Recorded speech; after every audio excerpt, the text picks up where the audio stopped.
A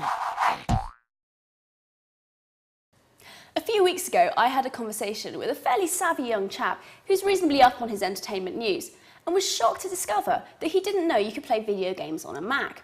So today, I'm bringing you the first instalment of Mac Gaming 101. I'll be showing you everything you need to know about gaming on the Mac, starting with mainstream native gaming in 5 simple steps. Point 1, finding information.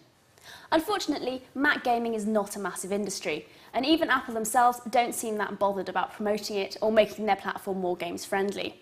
Consequently, no matter how good they are, titles for Mac aren't given much shelf space in stores or much coverage in the press, and most gaming and shopping websites don't have a browsable Mac section, so you really have to keep your eyes peeled for news of the latest Mac releases.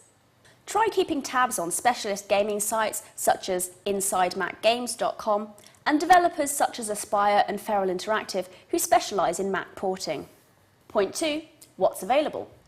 Unreal Tournament 3 and Neverwinter Nights 2 came out in Europe at the end of May, and other 2008 releases include Fables: The Lost Chapters, Enemy Territory Quake Wars, Guitar Hero 3 and The Sims Castaway Stories.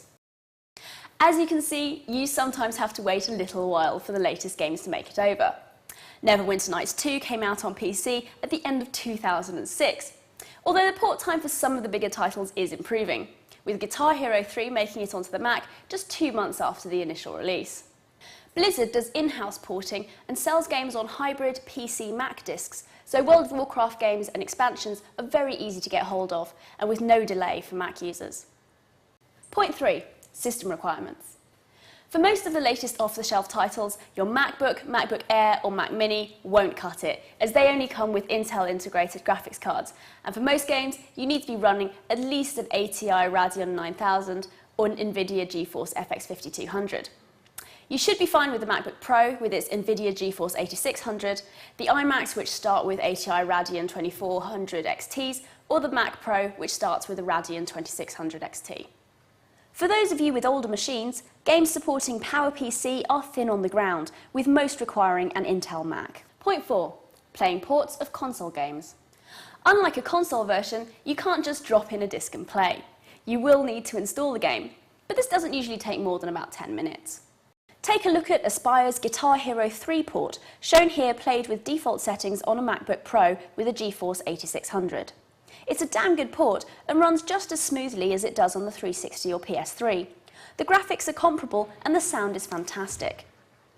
As for suitability, a smaller screen and an office setup might be less conducive to rocking out with your mates. But as the resolution on gaming-capable Macs is nice and high, if you have a MacBook Pro or a reasonably portable desktop, you can plug it into a large flat-screen TV with no problem. Point 5, playing ports of PC games. Generally, installation and setup are easier on a Mac as there is far less variety between machines. But because there is less community, online features can often be lacking or poorly supported. Let's take Neverwinter Nights 2 as an example, a great game which needs no introduction. Again, the port plays well and looks good, if a little dated as it is a slightly older game. There are some issues with movement control in the multiplayer version, but a patch for this and other problems, many of which also exist in the Windows version, is being released soon. It also doesn't come with the Electron toolset, so you can't create your own modules, but this release does bring a much-needed injection of the genre to Mac gaming and is eminently suitable for the platform.